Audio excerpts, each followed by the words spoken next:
À la fin du XIXe siècle, l'abbaye de Rennes-le-Château, un petit village au pied des Pyrénées, est devenue subitement incroyablement riche.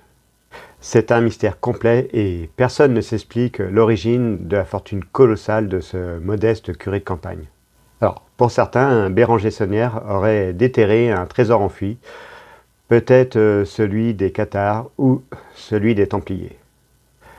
Pour d'autres, l'abbé aurait découvert de sombres secrets capables d'ébranler les fondements mêmes de l'Église.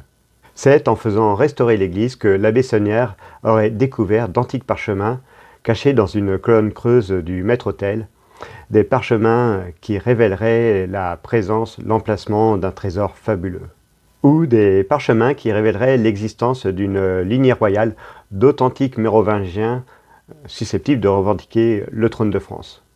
Dans les années 80, 3 journalistes iront plus loin avec leur ouvrage « L'énigme sacrée » dont s'inspira fortement le Da Vinci Code de Dan Brown.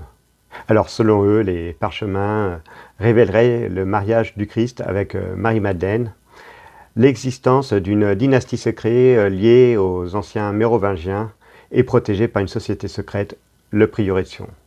La fortune de l'abbé Saunière viendrait alors d'un chantage exercé ou sur l'Église ou sur les Bourbons.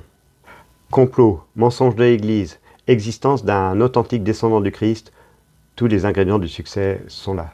C'est un succès planétaire pour l'énigme sacrée, puis pour le Da Vinci Code. Deux œuvres fondées en réalité sur un ouvrage français, L'Or de Rennes, écrit par Gérard de Sède. On finira par découvrir un mystérieux co-auteur, Pierre Plantard.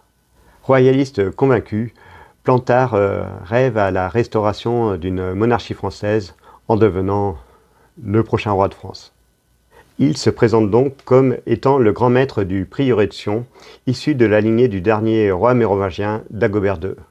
Mais on finira par établir qu'il s'agit d'un gigantesque canular monté par Pierre Plantard. Alors, en ce qui concerne le trésor de Rennes-le-Château, eh bien, le mystère demeure.